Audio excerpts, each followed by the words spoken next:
Welcome to our FutureTech Week 2020. We're having 4 days in a row, very exciting speakers and topics to talk about. We're now at day one, and we will be talking about the new players that are entering actually our domain and might change the face we deliver content. So we do have 3 absolute brilliant speakers with us today. They all have a very different focus, and that's actually fantastic because we can have a real debate. First of all, I'd like to introduce Sofie, who's a futurist from the Copenhagen Institute of Future Studies. She's a special advisor on media and technology. She's very much engaged in between media, entertainment, and technology, and has a very strategic and innovation focus. She's a co-owner of Luxus Media and has also previously worked as one of the project managers of the Danish broadcaster, the DR, and she loves the interaction of media, health, travel, and active lifestyle, which is quite a unique mix, I think. And then second, we do have Neale Dennett. He's the new markets launch director for BritBox International. He's responsible for delivering the international growth strategy for the BBC and ITV-owned SVOD service, BritBox. And he was also a leading ITV's international TV channel. So he was very successful in launching this across Asia, Middle East, and Africa. And Neale has also very good relationships into other businesses and global players of OTT, pay TV, and mobile operators. Neale is also the co-founder and advisor to Player Plus and innovative premium content aggregation and distribution businesses. And last but not least, we have our third speaker, who's Bugge Holm Hansen, also futurist, but a special advisor in sports and innovation and digitalization, also from Copenhagen Institute for Future Studies. Bugge is an international analytical and strategic capacity. He loves to decode the modern society. Going into the game, Leicester City were in 4th place on 14 points after 8 games, while Burnley were in 6th place on 12 points. He's also 32,105 fans packed Leicester Stadium. And he has established Denmark's first Burnley national opened the scoring in the 26th minute with a shot from Chris Wood. Which is Neale supplied the assist. Outdoor life creates growth and workplaces. So by having said this, just a little bit of an introduction to our outline of today. You see here on the slide that there's kind of an ecosystem basically on how we see our world. And with the pandemic especially, we've seen a change and a shift into incremental time on digital media. It's especially important to have all the different aspects and areas of media production, but also distribution and consumption. So with a shift towards a higher consumption and also with a more shifted delivery to various devices, whether it's mobile devices, TV sets, tablets, and any smart home devices, we also see that there's an increasing economic pressure, really. So the consumer has a very high expectation, especially because they're aiming for an end-to-end experience. And that requires content distributors to be much closer to the consumer and better understand the consumer and whatever he wants and how he behaves in order to deliver the right content at the right time to the right person. So data is very, very key. And the entire democratization of content comes up really with new challenges. So also advertising, comes with new challenges, but also advertisers have new elements and options. And I think this is quite exciting, and we'll hear more today where we have the entire shift and how the future consumer looks like. If we look at innovation, then certainly we see here from one of our surveys that we've done this year, there's a trend towards streaming. And unfortunately, this is mainly happening, where people fear at least this is happening outside of the UK. And then also that broadcast will be sidelined in favor of more streaming. So the question is really, how can we kind of combine the more traditional broadcast world with a more IP-oriented or streaming world into actually a hybrid setup? And then also, when we look at the trends and the greatest potential in innovation, then we're also seeing the integration of broadcast and IP services, as well as the shift towards universal search and discovery of content. So the entire topic around universality, having a universal reach, having a universal access to content, is one of the new challenges that content providers really come up with. And so actually with this, I'd like to hand over to Sofie, who will introduce her vision on the future consumer.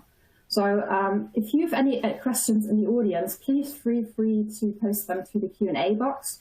We will address them either directly or later on in the Q&A.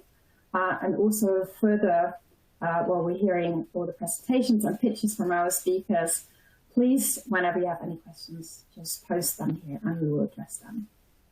So with this, Sofie, if you could tell us your vision of how the future consumer looks like. Great, thank you. Thank you, Yvonne, and thank you for your introduction, and thank you for inviting me here. I really think that those last slides that you showed just show the complexity and universality as you're talking about in the media landscape, because it is indeed more complex than ever. And this is, of course, as a broadcaster, you have to navigate in this. I'm really excited to be here today, and I look forward to discuss the future of the content distribution and how we at the Copenhagen Institute for Future Studies see these changes, because that's what I'm going to talk about today, looking a little bit more into both the media landscape, but also the future consumer, because of course the future consumer also has to navigate with all these different kind of content distribution levels. I'll do my best to keep it short, but I have a lot in mind, and of course we can also discuss that later, but here we go. So first of all, a little bit about who we are, because as Yvonne was also saying, we are two representatives from the Copenhagen Institute for Future Studies. We decided to be two because we have like a lot of very different ways of looking into the future and have different areas that we look into. So I'm a special advisor in media and technology, and later on you will meet Bugge, Holm Hansen, who has a special interest in sports, tourism, innovation, and digitalization. So these are his areas, which is really interesting, especially the sports scene in media today. And he's going to tell you a little bit about more that later. A quick intro for the ones of you who don't know us. So the Copenhagen Institute for Future Studies is an independent non-profit futures think tank.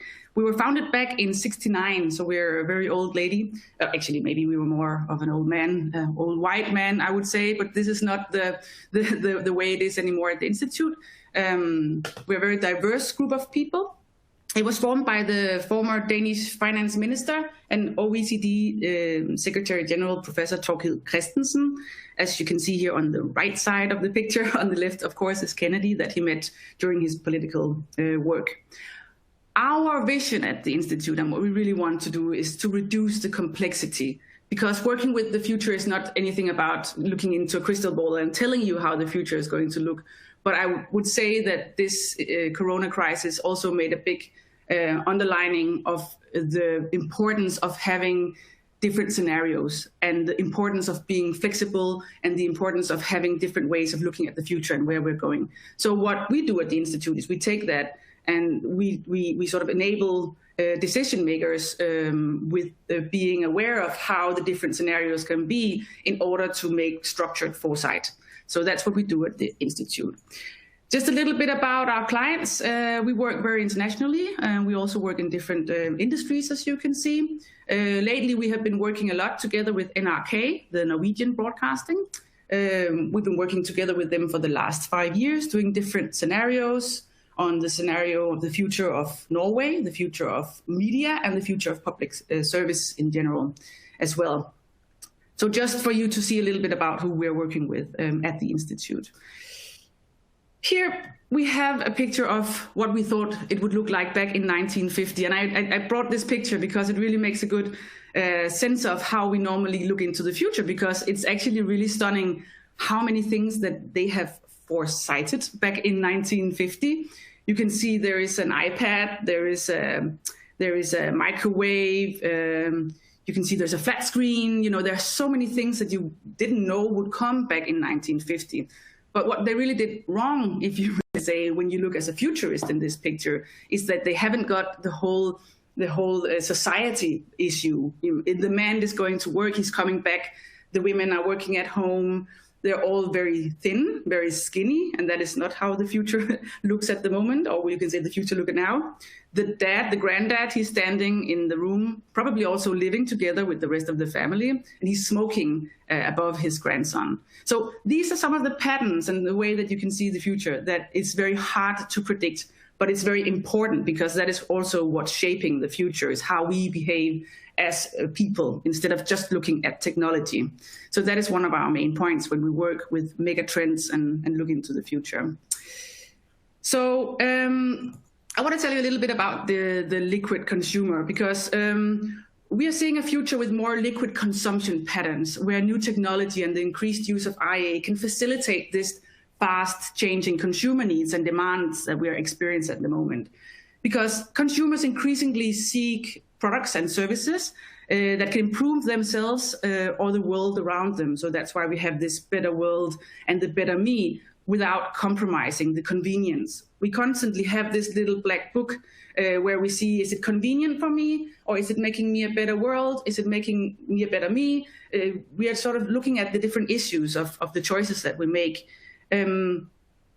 The whole idea of looking into this more liquid consumer is we have to look at consumers differently and moving away from the traditional segmentation of demographics and start looking at people of all ages and all markets more freely, since they, to a greater extent, construct their own identities. And this will influence how and what they consume.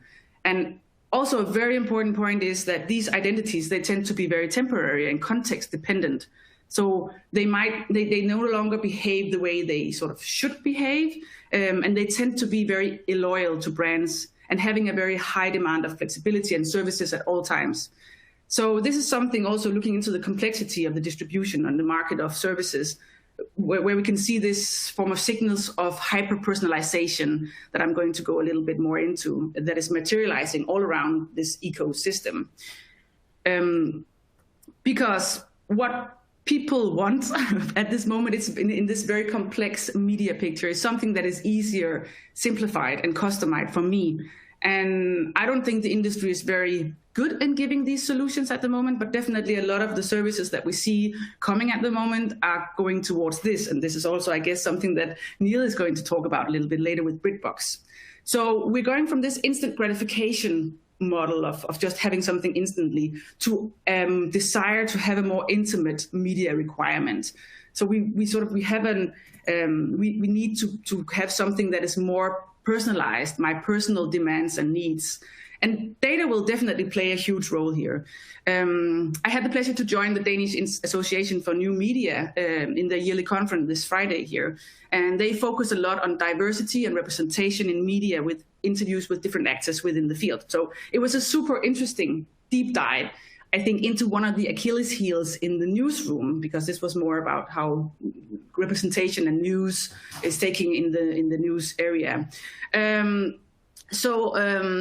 One of the speakers was a professor in journalism at Reuters Institute for the study of journalism. She's called Alexandra Bocard. You probably know how to pronounce her name better.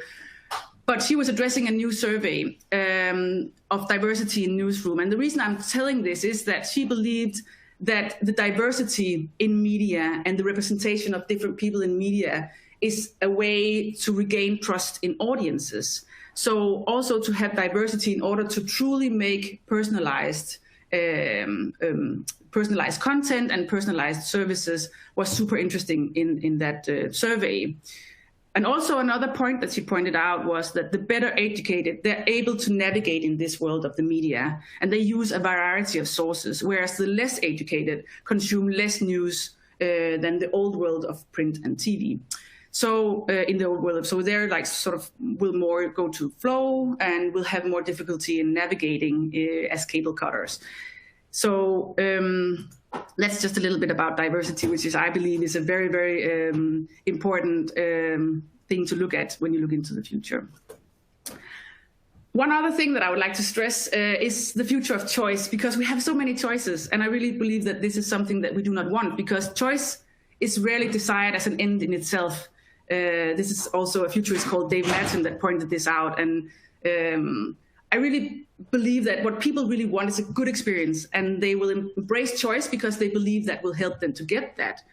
But what they really sort of, what could be the perfect way for them would be this data-fueled, personalized preset channel, so perfect that they would never have to choose what to watch again, because you can really see that in the way that cable cutters, they use a lot of time and energy to sort of find the content. You could also see that with the new Flow channel of Netflix, Netflix Direct, that is coming sooner or later. It's a move that is going to be super interesting to follow, because it's sort of a new way of going. Instead of just giving you a lot of choices, it's helping you curate your choice. And if you could combine what Netflix is doing with the Flow channel with block-based media, as BBC also is working on or has been working on as an innovation project, I think this could be a really interesting way to go with the future of television and broadcasting. Also, another thing is I attended this Copenhagen Future TV conference earlier this year. A guy called Arash Pendari from something called Vian Labs, a Finnish company.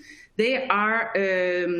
He presented, he has made a system that is a motion-based recommender systems. And this is super interesting because what he's working on is we have 15,000 years of wasted search for content each day, he said, on video on-demand services. So that's like a lot of time being spent that people do not want to spend. So what I think will be the way of the future, so to say, is this massive demand for curation. You can just ask the users. They really, really want to be helped. And we will see a flow of hyper-personalized assistants that will help you doing this. So it's sort of a next generation of algorithms. We see you and we give you the perspective that you're missing, because that's also a point. You don't want to see just what you have seen before. You want, maybe you don't want, but as to be a full person, you will need to get perspectives as well. So micro-targeting in the future, data will definitely be a very important part to play in this. Your behavior online, of course, is TikTok. You can see this. I'll come into this in a moment. Your values, your interest, your personality, your mood, what he was working at in Vian Labs, how you can analyze the moods of a movie instead of analyzing just metadata. You can see what are the moods, what are the stress levels, is it positive, is it negative, and then you can combine these this knowledge into making the perfect personalized products. So I wrote an article earlier this year that has just been published in our magazine. At the Copenhagen Institute, we do different products and publications, both reports for our members, but also a magazine that you can buy all around the world. I discussed the future of media and the doing good in this age of algorithms, because if you just look at the algorithms that we have at the moment that are available, like in TikTok, it's all about just getting the person to what does it like to see, and then give more and more of the same, going into these echo chambers and increasing the polarization in the world. So this debate about abundance and scarcity, or populism versus the publicism, is going to be an interesting thing to look into.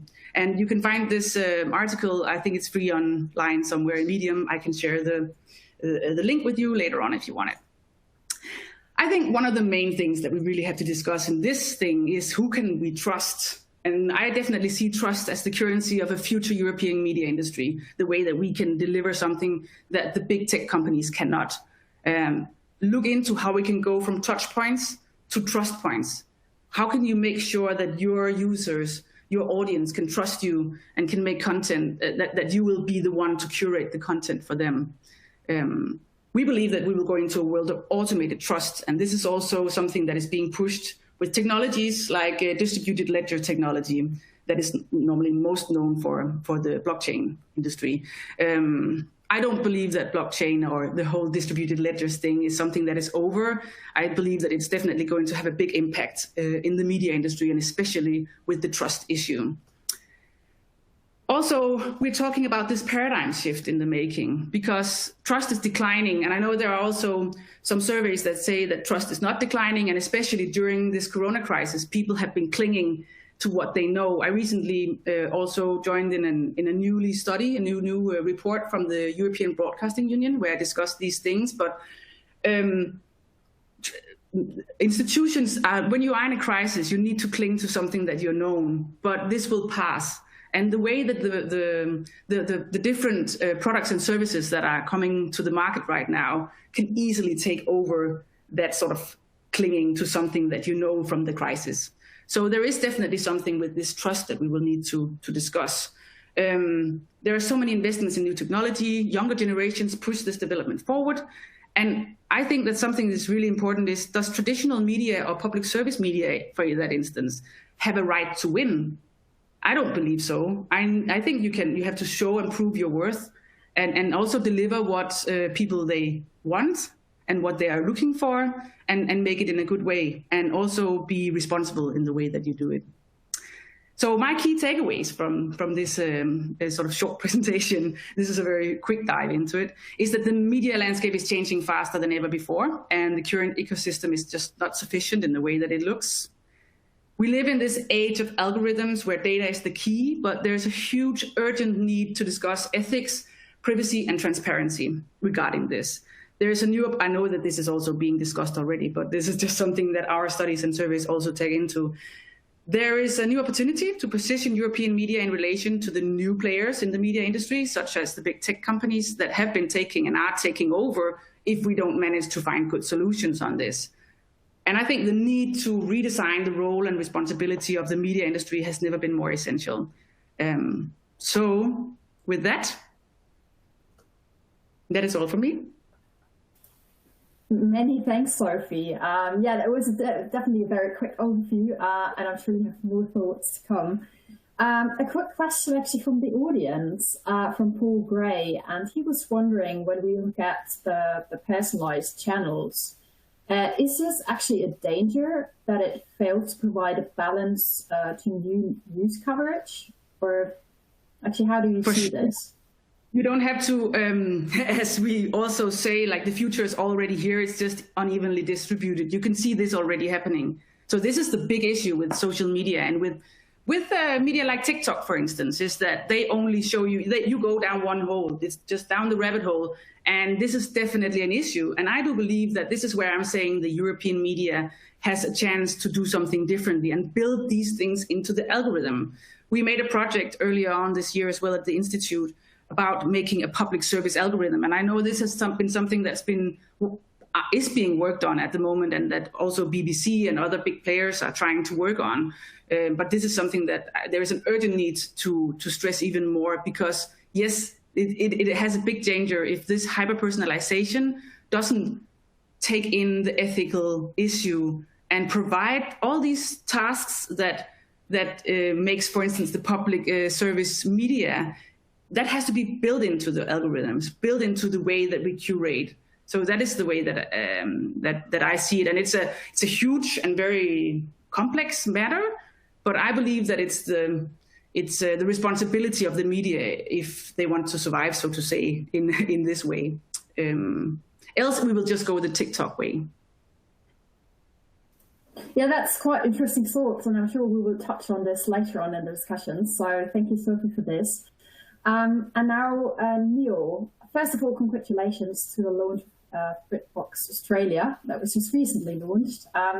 You've brought a couple of insights on your international strategy with BritBox. And also the UK team provided you with a couple of information of how the UK strategies and figures basically are in comparison. So I think that's quite exciting to see. So Neale, I hand over to you.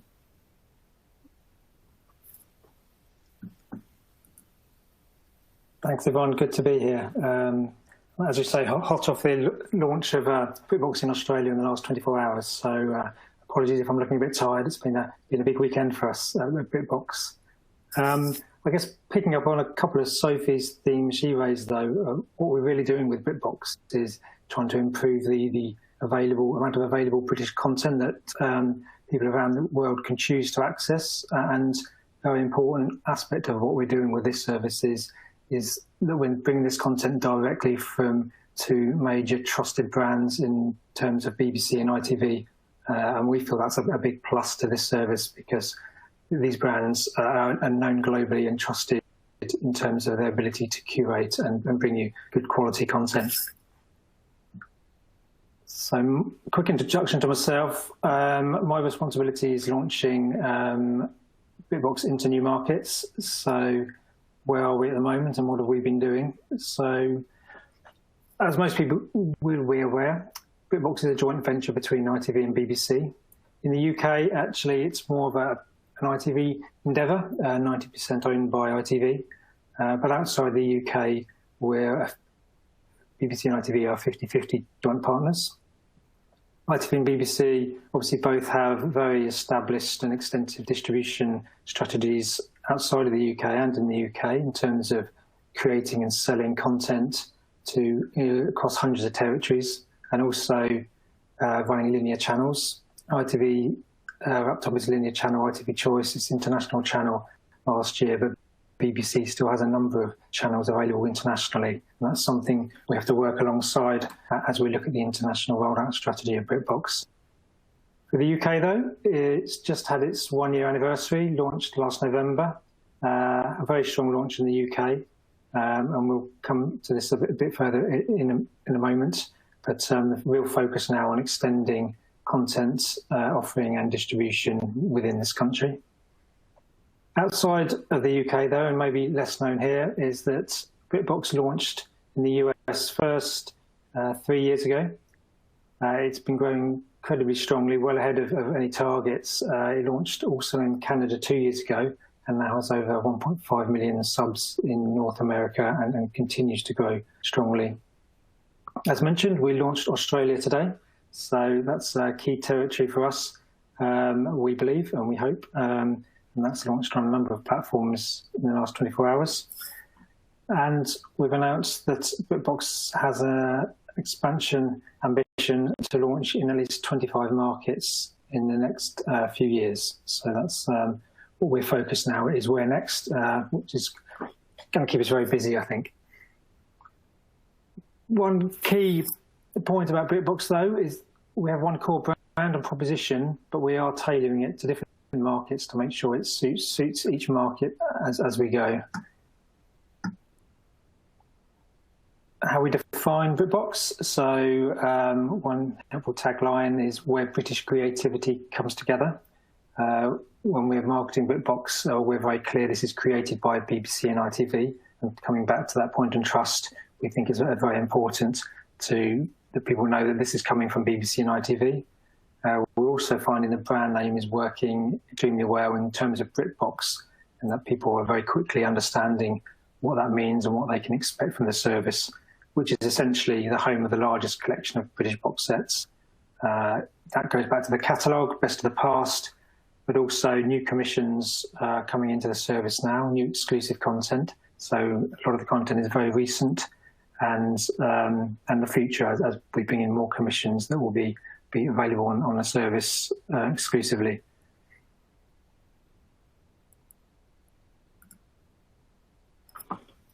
We consider ourselves in some markets a significant niche service, but we do feel that BritBox has very good distinctive positioning compared to a lot of the other major global SVODs, a lot of which, although they focus also on scripted content, have a very much more of a US content or international content feel. None of these services is owning British content. A lot of them will carry some British content, and British content is widely available on some of these services, but none of these services is a place to go a home of British content, and British content in some territories is spread very broadly, as it was in Australia before we launched it, very broadly across a number of platforms. So we see a big advantage being able to offer one home where people who like British content can come and know what they can find.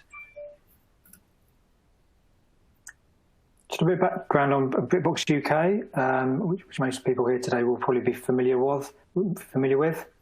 It's marketing heavily in this territory as the biggest library of British box sets. Now has content from BBC, ITV, Channel 4, Channel 5 and a variety of other sources with very significant content deals to continue bringing in new content on a daily basis.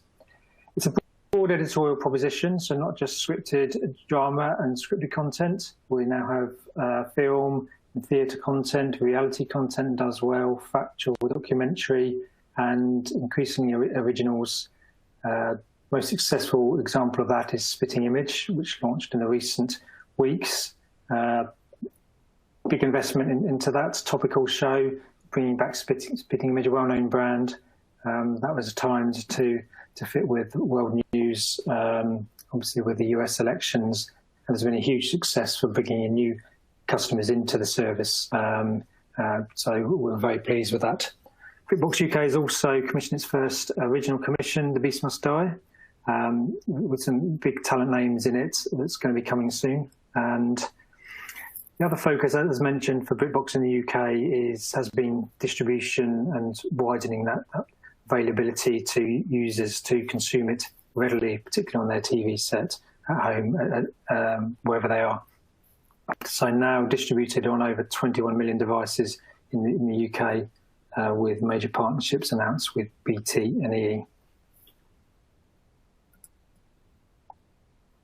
In the US and Canada, as mentioned, BritBox launched in the US in 2017, a year later in Canada, and now has over 1.5 million subscribers, which has increased significantly in the last 6 months.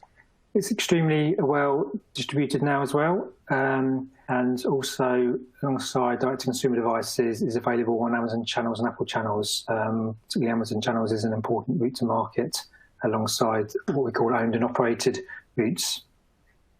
What we're seeing in the US is that series stacking is very much a thing. Subscription stacking is a very much an established way of life over there.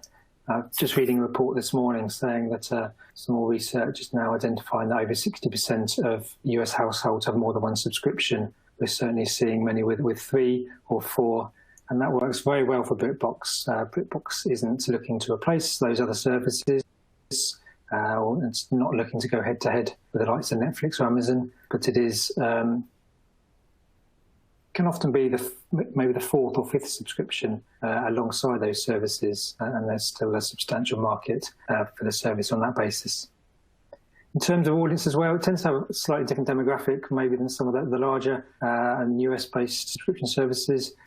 BritBox skews a little bit older, a more mature demographic, but we are finding that those old audiences are increasingly turning to subscription and OTT to consume content, which gives us a very large audience in the US to target. For Australia, launched as of today the biggest collection of British drama and comedy all in one place, also adding BritBox originals from day one. So being able to include Spitting Image this weekend, which is great to have some very topical content at launch. Another key exclusive BritBox original launch is All Creatures Great and Small, the return of that new version of that their title, alongside having the catalogue available for those who remember that from it was back in the 80s now. We've launched today across web, mobile, range of connected TVs, Samsung, LG, the usuals, plus also we've been able to launch onto local TV platforms, Fetch TV, which is IPTV, and the telco Telstra TV, which gives us very good reach into household TVs on day one for those partnerships. We've also established a local dedicated team to manage the business, to make sure it retains a local feel in terms of content, proposition, but also in terms of marketing and how we position the service in the market. As touched on, the BritBox content proposition does vary within each market, so we are tailoring that for based on research and learnings around what each market, what each audience, what version of BritBox works best. So although the core content proposition is very similar, there's a big core of British crime and scripted and drama. You'll find a version of BritBox in Australia skews a bit more towards classic comedy, where we feel that's going to have more of an impact than in other markets. What I can show you now is the promo that we've launched with today, I believe. So there's a short video here. Hopefully we'll play. BritBox is here. I'm sorry? Yes, even more streaming telly. I'm so sorry. But this time, it's British. I'm sorry. I'm sorry. Sorry. Sorry. Sorry. Sorry about that, darling. Unapologetically brilliant British TV. Direct from the BBC and ITV. Gosh. Exclusive new shows to classic favourites. I'm so sorry. All in one place. No contract, no ads, no bother. You don't have anything to be sorry about. Start your free trial and escape to BritBox. As you can see, that's been tailored towards international audiences rather than UK audiences, how we understand, or the research suggests is a popular way of perception of British audiences from outside the UK. So what comes next? Building a global subscription service is now a priority that's been announced. So we're now looking globally at where we go next. We're looking at a range of markets. No concrete decisions have been made or can be announced at this stage in terms of where we're going next, but there is an ambition now to move forward. And how will we do this? So we will be evaluating markets case by case and prioritising those. So we're not going to be going down the Netflix route to launch everywhere with the same service. We are going to be tailoring and understanding where those opportunities are, and where they sit alongside other distribution arrangements that BBC and ITV already have established around channels and content distribution. We now have developed a global delivery team, so we have teams in the US, UK and now Australia who can lend a lot of experience from launching services to date, plus we're also able to leverage both significant shareholder teams to support that. Very much a core British BBC and ITV content proposition. The great thing, an advantage we have is that both ITV and BBC each have tens of thousands of hours of classic premium content in their catalogues that we can draw upon. So that gives us something great to start with. But we are supplementing that with content acquired from third parties and the new commissions as discussed. And there'll be more of those coming down the line. As we become more of a global business, that will become easier to acquire content on that basis. And distribution strategy is flexible. As I mentioned, we've launched with Fetch and Telstra in Australia. And as we go into new markets, we will be looking case by case at the balance of direct-to-consumer owned and operated distribution alongside more business-to-business distribution opportunities, partnering potentially with pay TV platforms, global OTT services and local telcos alongside the usual devices that you'd expect the service to launch on and we're already available on. So highlighting again that we'll be looking at these opportunities and territories individually and making sure we make the best choices for each one. And that's the introduction from BritBox. Thank you. Many thanks, Neale, indeed. I should maybe say there's no need to say sorry. Absolutely brilliant work and congratulations again. So we do have a couple of questions, maybe just two quick ones, and let's discuss the other ones later on. One question from McCullough PBS. Is BritBox using eIDR in any way, so a kind of a unique identifier system? I guess it's very specific to the different markets. A unique identifier as in terms of users, identifying users individually. Just check I understand the question. Yeah, I think so. I guess it's very much focused on the different environments that BritBox is in. So I'm not sure if this answers your question, but at the moment we're launching an individual service in each territory. We're looking at subscribers on a territory by territory basis and doing a lot of analytics and understanding of what works from a viewing and subscriber basis on an individual territory. So we analyse those markets individually and look at users' content tastes and priorities through analytics on a country-by-country basis. We're not doing anything particularly clever in terms of unique identifiers or personalisation in that way. Yeah, so Meg, I hope that answers your question. If not, just feel free to post one again for the description. So thank you. And another question, how do you think Brexit would impact on the potential expansion of BritBox into European markets? Obviously, nobody knows what will happen to Brexit in detail, but maybe you do have a prediction or a couple of thoughts.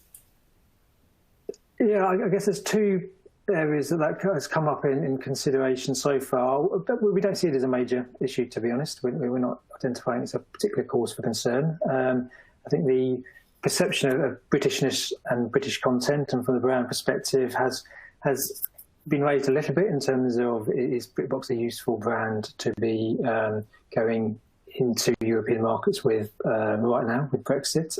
Is that helpful or not? We don't see that as a particular concern. We still think the attraction of British content is there separately from Brexit, and people still want, and there's a demand for that content, then this is an easy way to find it. So that has come up in discussions, but not seen as a material concern. From a practical concern, operationally rolling out into new territories and markets, equally, we're not currently seeing any particular new challenges arising that are material in terms of our ability to launch BritBox into new European territories. We've not launched in Europe yet, but we're certainly having a good look at a few opportunities there at the moment. Mm-hmm. Yeah, so also here, I hope the question was answered. Thank you very much, Neale, again. We're coming to our next speaker and to sports, actually. Bugge, I've just read an article that Manchester United was being cyber attacked or hacked, let's say, but they were claiming that there was no personal fan data being taken or anything. So obviously, fan data, or generally being data-driven, is also quite important in the sports world. So you've got a couple of thoughts as you write here, the battleground of media, how sports actually integrates into this entire new media world. So Bugge, please, the floor is yours now. Thank you for having me. Yes, as you say, I'm going to dive a bit into why sport is the epicenter of media at the moment, and where we see at the Institute that sport and media is heading. I will dive a bit into what's the future of sports and media. Not so much on the consumer side, as Sofie was talking a bit about that on the media side, but more about what's the future and why is sports so important at the moment in the media landscape. So what's the future of sports? Well, the answer for our perspective is there is no future. There is different futures, possible futures, plausible futures, and probable futures. And what we see at the moment is that the sport and content distribution at the moment is up for grabs, and there's forming a new kind of ecosystems around sport and media. And I'll be coming back to that later, why that is happening. In general, we see sports as one of the big drivers at the moment for different reasons. I mean, we are seeing into a sports world where there's a lot of digitalizations, there's a lot of new revenue streams opening up. So if all the clubs, the right holders, and the broadcasting station has to take a lot of strategic answers now to move on. But on the horizon, we also see a lot of system-level disruptions going on. So even we have to take everyday decisions. We need to have this look out for disruptions in the future. And I think that's actually one of the big interesting topics at sport at the moment, that we are catch between this incremental innovation on the one side and this radical innovation of the media scene on the other side. So where is sport now? Well, as we see it at the Institute, I mean, the media scene has gone from music to news, and now sport is the epicenter of a lot of the media scene. And why is that? I mean, in our perspective, it's because sport is playing a larger and larger role in human society. We're still looking for sports to a place where we can entertain ourselves and be together with our friends. But sport has become much more than that. It's become a place where you go for physical betterness, for mental health, where you put your kids because you want them to learn how to work together in groups and so on. So in many ways, sports are the talk of town in society at the moment. And even in our society now, we are getting older and older. So we are getting more and more active in sports throughout our years. From a bit of the right holder side, sport is also a mess at the moment, because it used to be easier in the old days. Now, for example, if you're a right holder, if you're a big sport club, or you're even a broadcaster, you have to put sport into different verticals. One thing is how you distribute sports. But the other thing is, it could be like, how do you use that streams to watch sports on game day, on stadiums? Also, on the same time, you actually want to use that streams as a coaching tool on the bench. So, and after that, you want to educate your players and your viewers about where sports are going and heading. And if it all ends up very good, you actually want your viewers to be sport later on. You want to transform them into to be sport participants, so that they're not only playing football the one day that they're looking at your stream, but they actually consider themselves to be active football players or football fans throughout the years. So so there's so many verticals at the moment to look into sport and content distributions that has to be taken into consideration. So the big question at the moment is, who's connecting the dots? Is it the broadcasters who's going into connecting the dots? Is it the clubs or the right holders? And I think we are at the moment globally in this vacuum at the moment, that no one really knows who's going to connect the dots in the sports. I've been living 2 years in Spain recently, and there you see, I mean, on the one hand, you have FC Barcelona having their own innovation hub. You have seen La Liga have the same.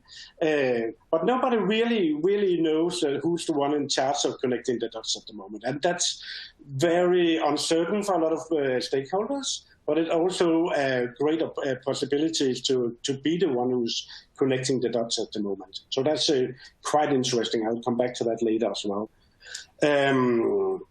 I think one of the things is that is very interesting with sport is that it's changing. I mean, live sports, the viewing experience, and then we have this whole new level of digitalization that moves into to the area as well. I mean, and we have all these new revenue streams, and I want to point one out of them. I mean, that's the synthetic media. I'm going to show you a short video from Reuters and Technologist, who's created a virtual presenter using AI technology, an artificial sports commentator that delivers match summaries without any human scripting, editing, and production. And in the video I'm going to show you, I mean, the AE presenter reads a summary of Leicester City's win over Burnley last October.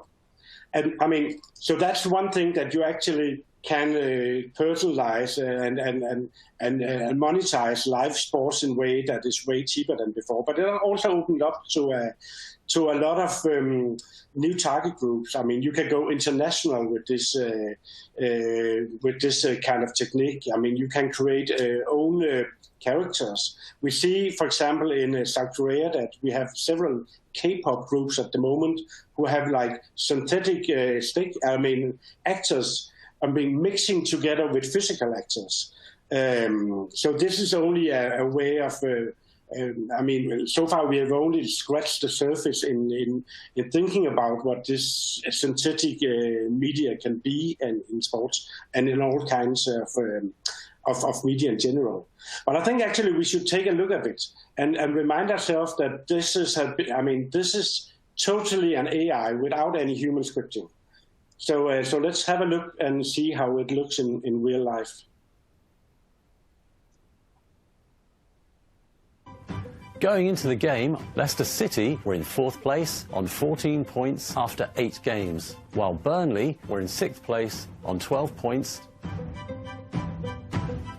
32,105 fans packed Leicester's stadium.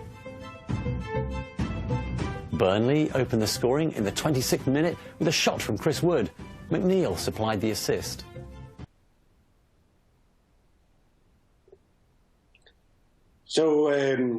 So basically, I mean, the future of sport broadcasting is about enhancing digital fan engagement, and it's about connecting the dots, and it's also about who's going to be the gatekeepers of these new technologies. Is this going to be the right holders, the clubs, the broadcasters, or even new players coming in from a side using this technology to reach the consumers? And I think nobody knows that at the moment. I think there's a lot of different stakeholders moving into positions at the moment, but for really, it's going to be the next couple of 2 and 3 years that will going to be defining of who's getting in charge of this new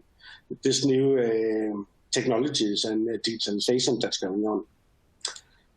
So that's basically that for me. I mean, it's exciting times. It really is. Thank you, Bugge. And we do have a question for you from Paul Gray, and he wants to know how much will esports be part of the future landscape, so will it require a different presentation style? Well, we are looking a lot into esport at the moment, and I think that's the esport, because this is a mix of everything.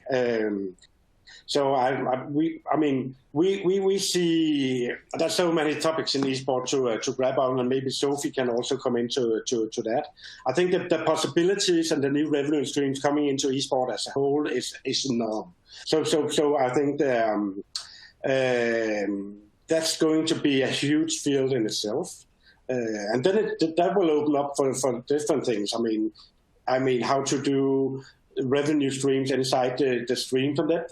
Esport is pretty much a vertical at the moment that is not developed. But I mean, as we're talking about synthetic media, artificial players, and so on, I mean the possibilities is endless there. So still we need to grab that as well and see where we go.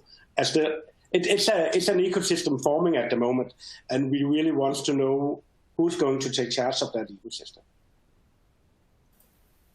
So, Bugge, do you really see sports or esports as, let's say, the place for innovation? I mean, especially on AI, you just described the use of it. Is that kind of the key area or key element where we can really innovate, or is that really other areas? I mean, we see the sport at the moment as the key area, and because of a lot of reasons at the moment. I mean, so we have a lot of. the stadium, for example. All the stadiums have to now to go digitalize themselves. So we have a lot of investment at the moment there that they need to go out and buy new stuff. So and the question at the moment is which tech should they buy? How should they help the fans to engage before the stadium, live on the stadium, and after the stadium? And there's a lot of possibility there to choose different paths. So it's actually one of the key innovation areas for many reasons. And then the stadium also is a good place, and in sport in general, to do innovation. I mean, so when you have fans entering the stadium, you have to keep track of the tickets, and we can use the ticket innovation for shopping and online, in groceries and in general in cities. So in a lot of ways, the stadiums will become like micro innovation centers, test labs for the future of living. And sport is the perfect way of the perfect content to do that. And then in general, we are seeing that the more segments is moving into the vector as well. So when before maybe it was only like the younger generations that is playing sports. But now sport is exploding as well. So we'll see the third generation do more sport, and we will also see the women's tackling into the sports area. That will give some gaps as well, some challenges. One of the things that we're discussing a lot in the Institute is the balance between, for example, female sport and male sport at the moment. You see sports like running, for example, that used to be very much male-dominated. And now today you see, for example, if you are in Britain, you see 60% of the competitors in the London Marathon is female runners. So we have to think about the media content there as well. We should have more focus on the women's as well. So sport is a perfect metaphor for life in that way at the moment. Right, all about sports, isn't it? Great. Yeah. So we open the questions now for general Q&A. Thank you all for your presentation so far. So if any one of you has any questions, just post them in the chat, and we will be happy to answer those. And we do have one question from Neale Ackroyd, who wants to know how important it is that program brand from traditional linear broadcasting on the PSB channels. How important the actual program branding is, and if it would be possible to launch new programming without advertising on linear TV. I guess, Neale, that might be a good question for you. Yeah, I can have a go at that one. So, yes, traditional TV broadcasting is hugely helpful in terms of launching new programming.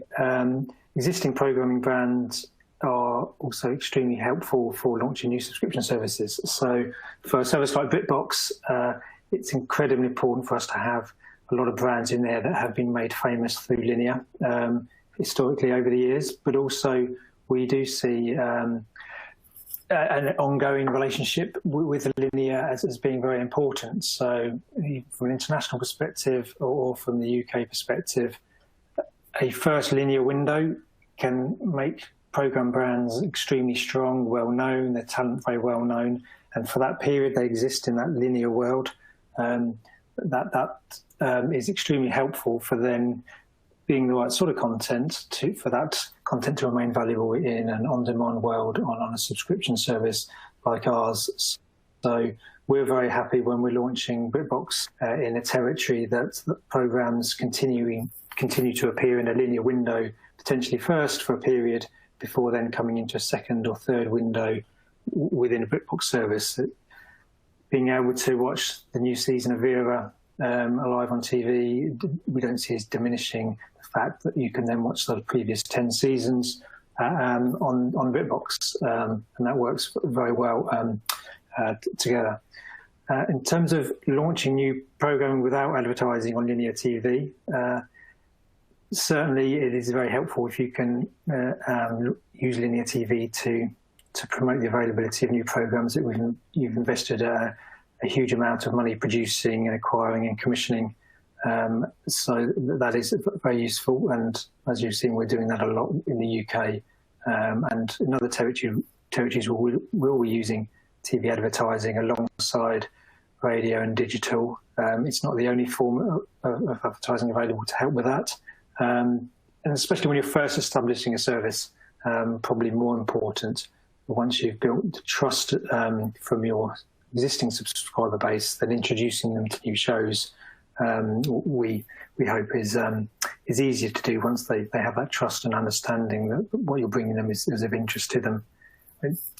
Actually, the other new program we launched within Australia is All Creatures Great and Small. So what we're doing there is bringing back an old brand, and then also alongside that, talent is very important for launching new programs. So a lot of these big new commissions will have very high profile existing known talent, because then people know what they're getting and will come in and try that program quite likely because they know the cast and they know what that talent has done before, and they're going to have a good chance of enjoying that program, even though it's a bit of an unknown. And also coming back to the original point at the beginning of the presentation, it's back to trusted brands.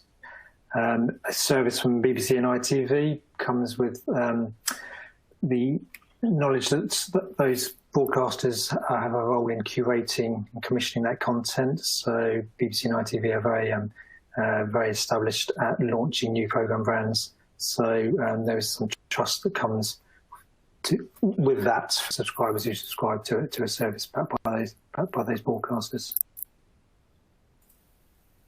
Yeah, trust is certainly important. And Sofie, I think you touched on something that you called the next generation of algorithms. So basically, when we talk about personalization, do you have some sort of let's say, a definition for it? Or is it actually saying, yes, advertisement needs to be relevant? It doesn't need to be personal necessarily, but I mean, I've seen some figures where people were saying, I want ads to be relevant to me, not necessarily by demographics or by the region I'm living in.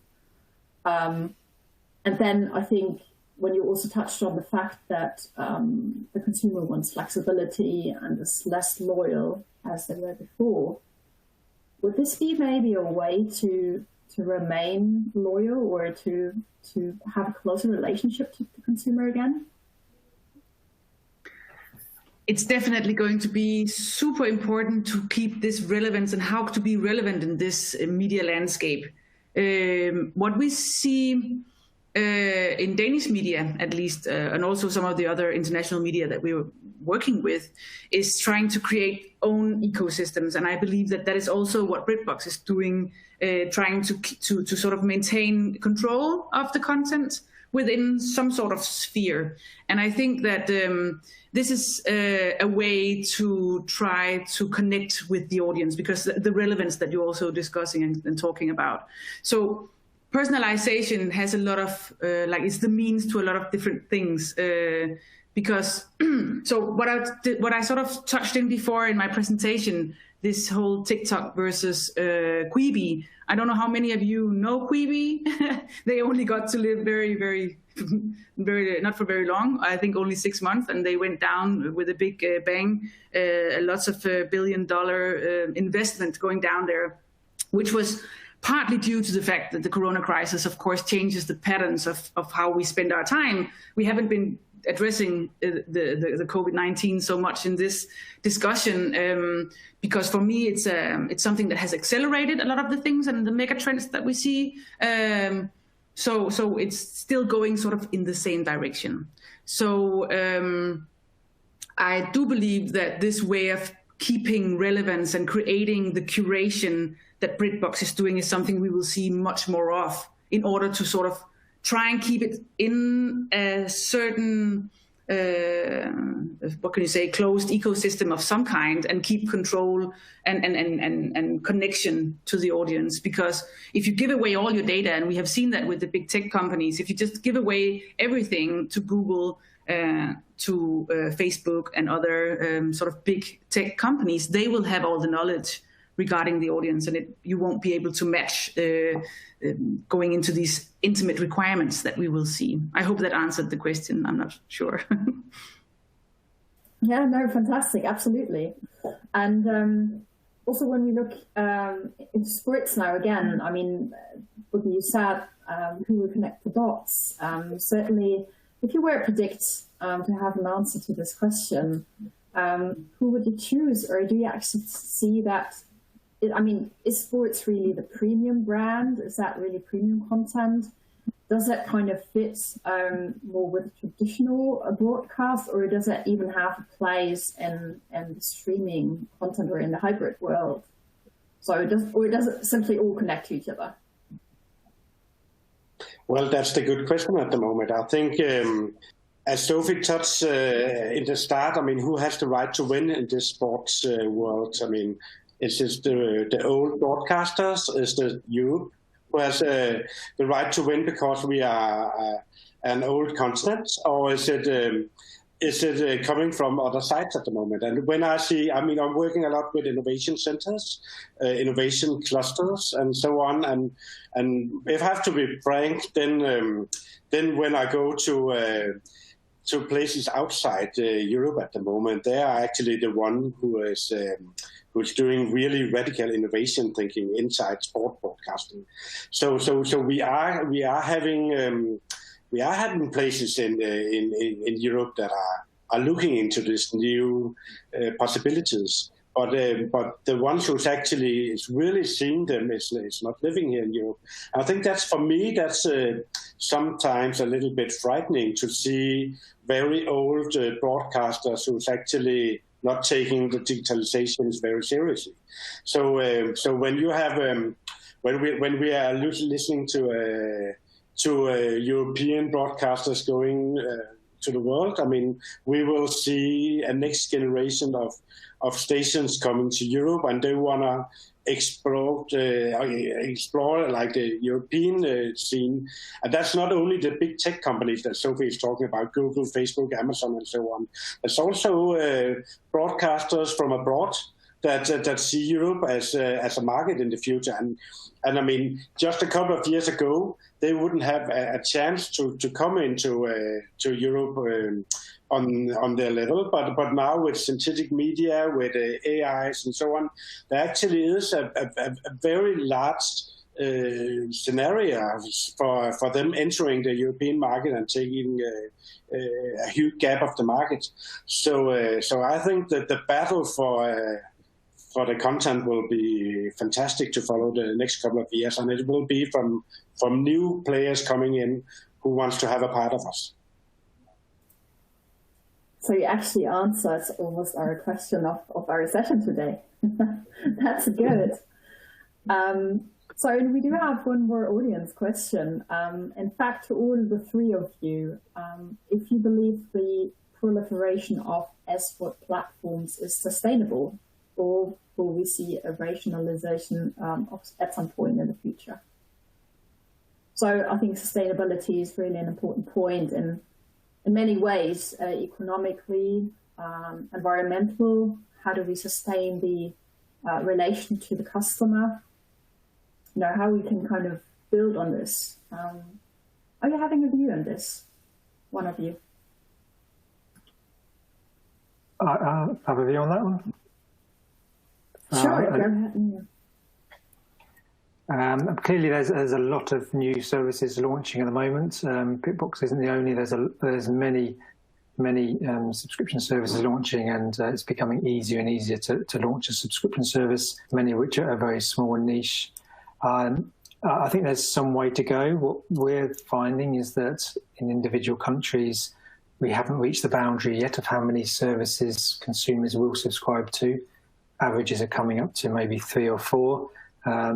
The gap between buying 3 or 4 subscription services and what someone might have previously paid for pay TV, which might have had a cost of 10 subscription services, suggests that there's potentially some economic scope for those who are cutting the cord with their pay TV service and instead choosing to subscribe to a number of smaller services. So I personally think there's a bit of a way to go there.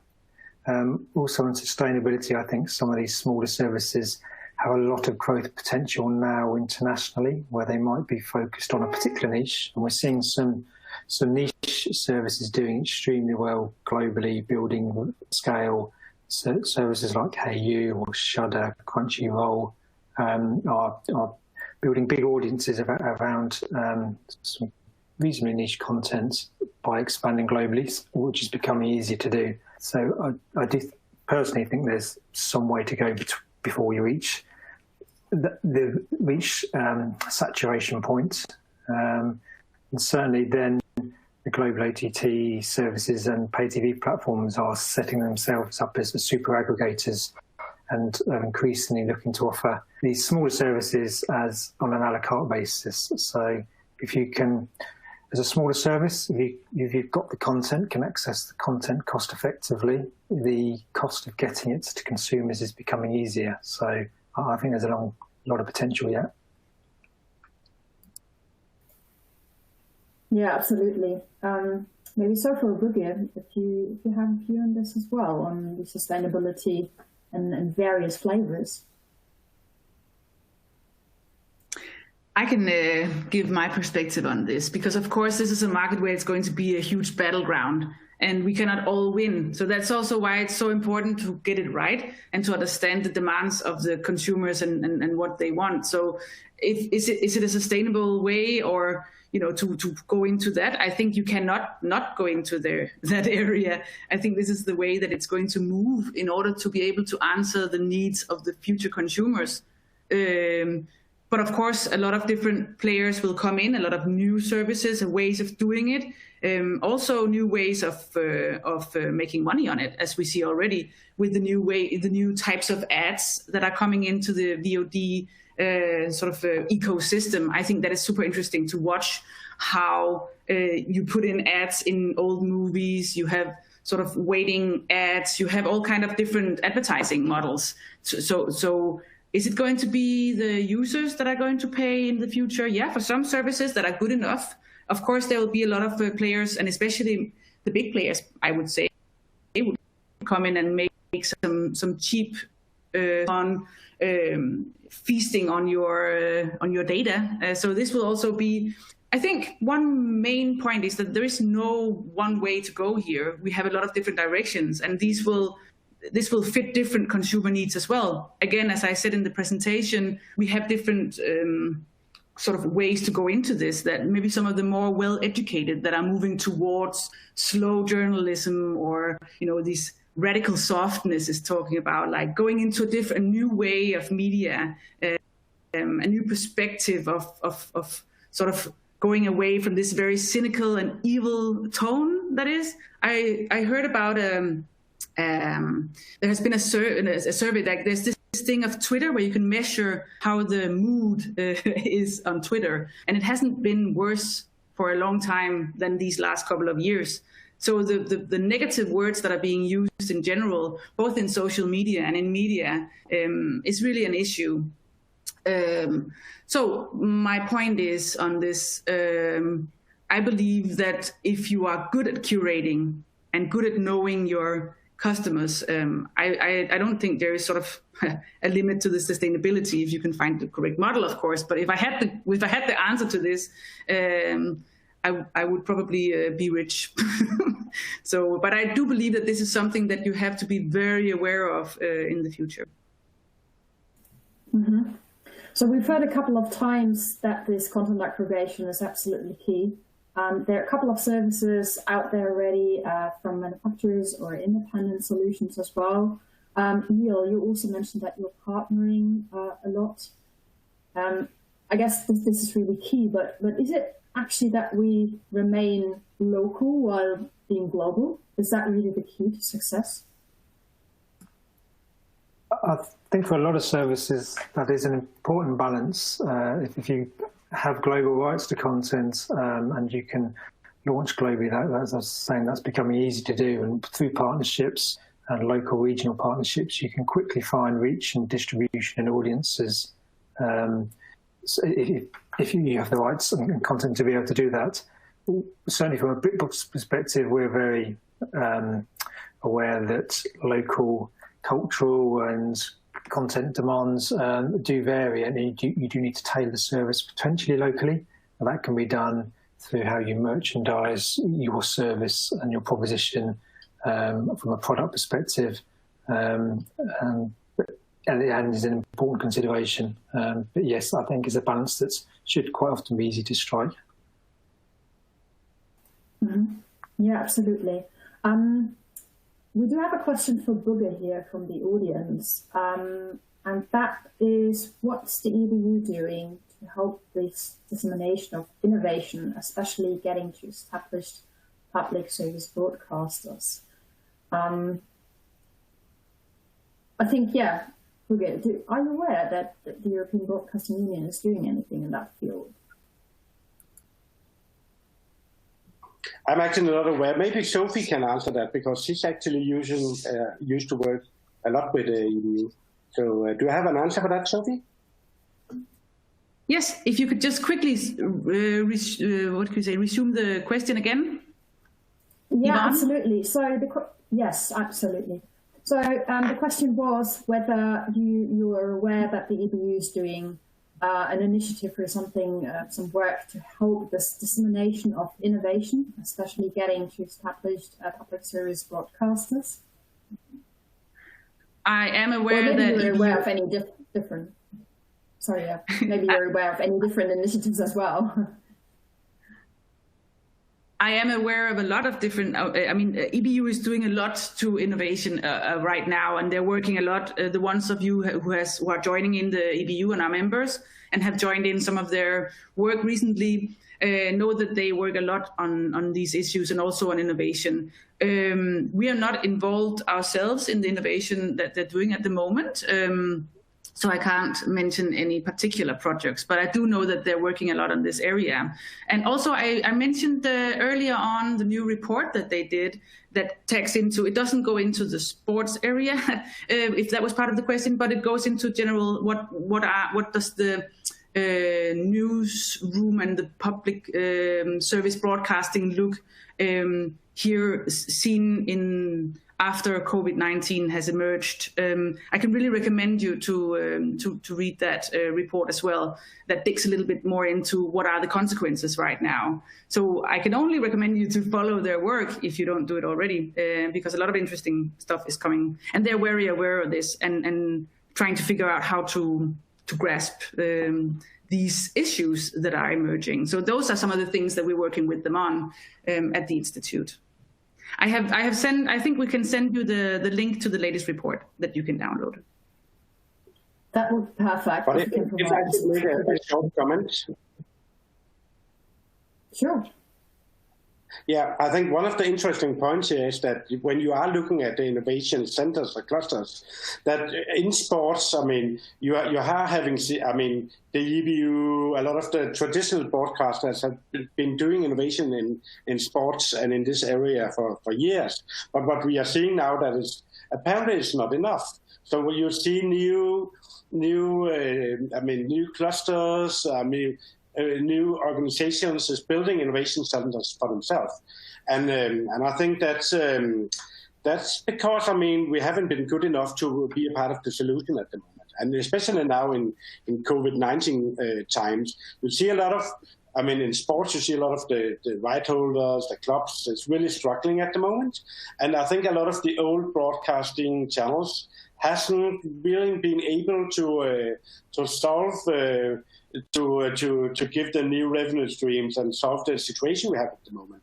So there are new gaps building up at the moment, and new stakeholders taking responsibilities for doing this, and they will be there even after the COVID-19 crisis.